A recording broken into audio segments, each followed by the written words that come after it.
Time for another vlog. Today we're going to talk about trail running. As in trail running. As in running on trails.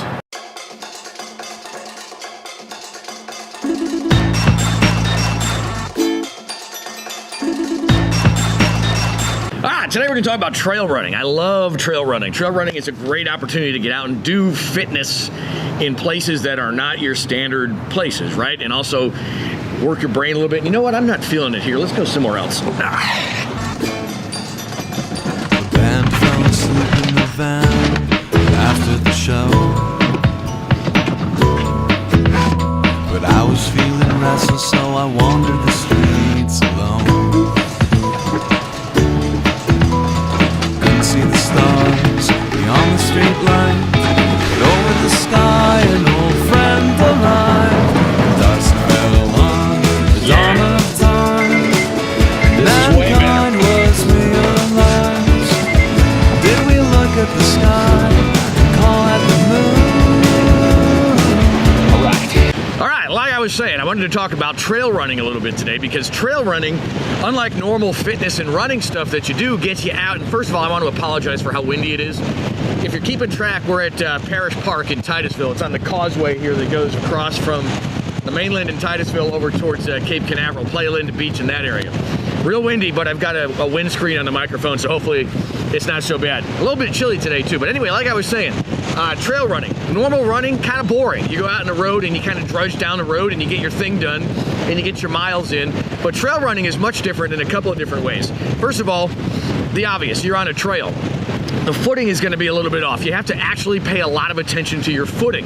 You can seriously turn your ankle, you can break an ankle, and if that happens when you're miles out on a trail, that's bad times. So you got to pay a lot of attention to what you're doing with your feet while you're out running. So that may mean for you that you can't run with headphones on. Now personally, I don't like running and listening to music when I'm out on a trail anyway, because if I'm getting charged by a wild boar, for example, I want to hear it coming so that I can, I guess, get ready to get gored. You know, you don't want to get surprised by that kind of thing. And I find from a footing standpoint, I like to leave my ankles relaxed when I'm running. That way when they land, you know, if you're landing kind of weird, it lands like this, then it lands like that, like this. If you leave your ankles stiff when you're running, in my opinion, you have a much better chance of turning an ankle and hurting yourself. I'm becoming very popular with the birds here. What's up, guys? The other key to successfully trail running and not hurting yourself, this is all my opinion, once again, is to take use a faster cadence with your running and take smaller steps.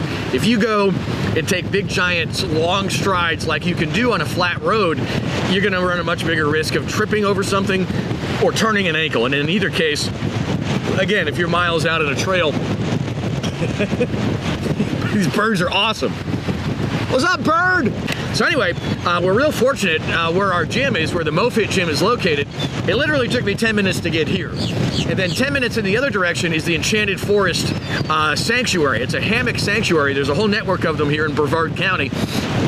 And it's run by the county, which is great because that means it's not affected by federal government shutdowns, which this time of year happen every now and then. So you don't have to worry about the park being closed.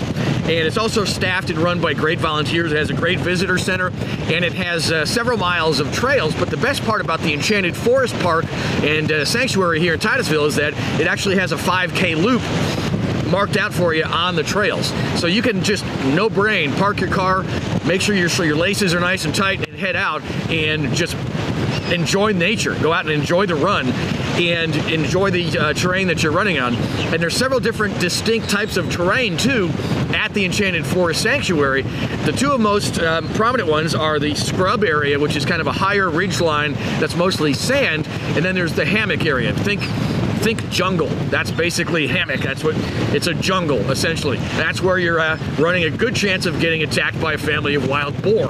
Probably not alligator, but definitely wild boar.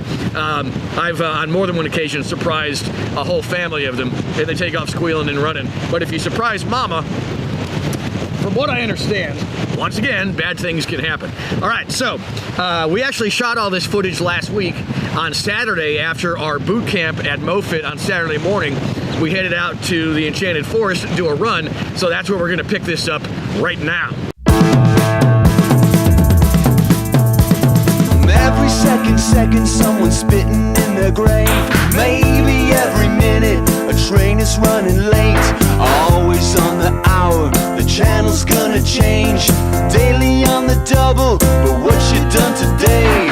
Every second, someone's spitting in their grave. Maybe every minute, a train is running late. Always on the hour, a channel's gonna change. Forget about the forecast when you feel the rain. All right, so here we are, just pulled up at the Enchanted Forest, walking up to the, I guess, ranger station? I don't know what else to call it. But we're gonna do the 5K trail. So here's the map. And the,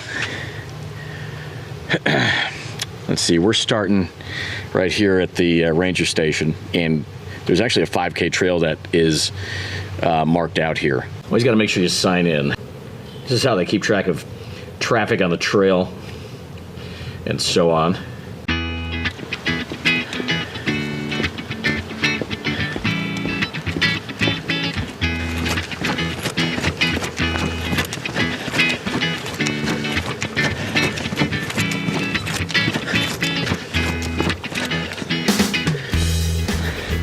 Cool. Now, depending on which direction you go when you start the trail, this is one of my favorite parts of the trail, because here in Florida, there's no hills. It's hard to find hills anywhere.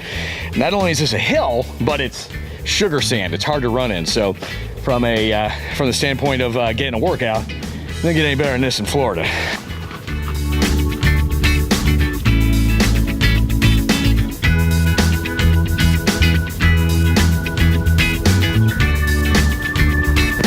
And so right at the top of this hill that we were just talking about, there's 2 or 3 places where you can come up here and look down into a pretty intense little gorge area. It's just absolutely beautiful. Oh, here's a neat area coming up here. Check this out. This is a little science experiment here. There's a sign there that says do not touch. You definitely do not want to touch, because this is actually where they're breeding velociraptors. Little baby velociraptors in there. Yeah, stay away from that.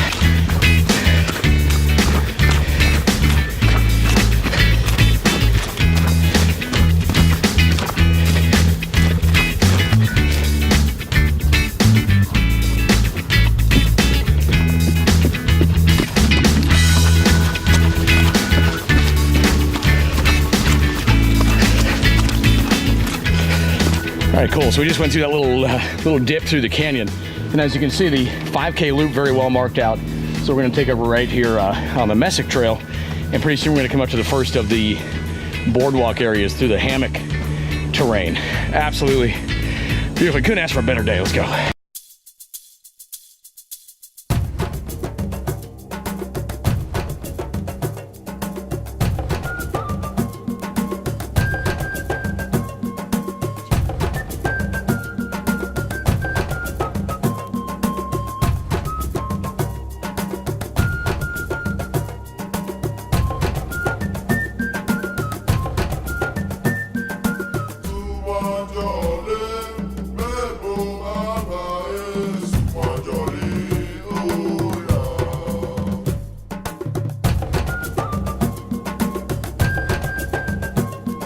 All right, we are, I guess, about halfway around the Magnolia Loop right now, that 1 mile loop.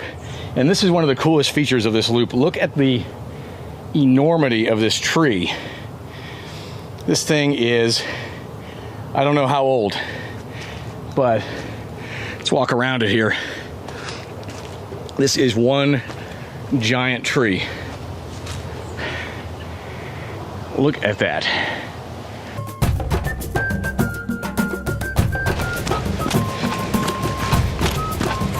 Oh, pardon me, sorry. Didn't mean, hope I didn't scare you. No, we're just looking at a bird. Oh, I didn't scare him away, did I? I probably did. No, that's okay. Okay. Okay, now we're up on the Ridge Trail. And this is the part of the trail that used to be the coast of Florida, from what I understand. So if you see, the ground is very much beachy type sand. And there's a couple areas here where it's really thick, which is good from a fitness standpoint because it's hard to run on. It makes your running a lot harder. It's hard on the calves. But what's neat here too is you see this growth off to the side. Just a couple of months ago, this was all burned down to nothing. They actually come in here and do controlled burns on this underbrush here, this scrub area, to keep it under control. I don't understand all the science behind it, but they do it a couple times a year. And it's grown up now to about head height. It's about 6 feet or so tall. Just in a few months, it grows really, really fast. In about a quarter mile, there's a coquina rock quarry where they used to mine coquina rock. And we will dip down in there and check that out as well. Every second, someone's spitting in their grave. Maybe every minute, a train is running late. Always on the hour. This is State Route 405 right here. Dipping back down into this little coquina quarry. Here it is. And interesting sand formations down in here too. Look at that little hole right there. Obviously some kind of little rodent or something, or a snake living down in there. How cool is that? All right, back on the ridge trail again after going to the quarry, and we're running down the other side of the ridge now. So from what I understand, and one of the volunteers here explained this to us one time, this whole area used to be the coast of Florida. And now it's several miles just to get to the Indian River, the Intracoastal Waterway. And then on the other side of that is still Cape Canaveral, and then open ocean after that. But at some time, obviously thousands or hundreds of thousands of years ago, the ocean used to be lapping up right here. That's pretty neat just to think about. Okay, we're just about back to the visitor center now. So I did the 5K kind of out of sequence, but believe me when I tell you, the trails here are very well marked, and you can't accidentally get off them. And worst case, I mean, if you stay, you're not gonna get lost. Just stay on the trail you're on, and eventually you'll end up somewhere where you come across a sign to tell you where you are. But this is a neat little area. This is the other side now of that gorge that we looked down into back at the beginning of the video. You can see the waterway down in there. And again, never seen an alligator here, but doesn't mean they're not here. I mean, this is Florida. So this part of the trail is paved, and this takes us back to the visitor center.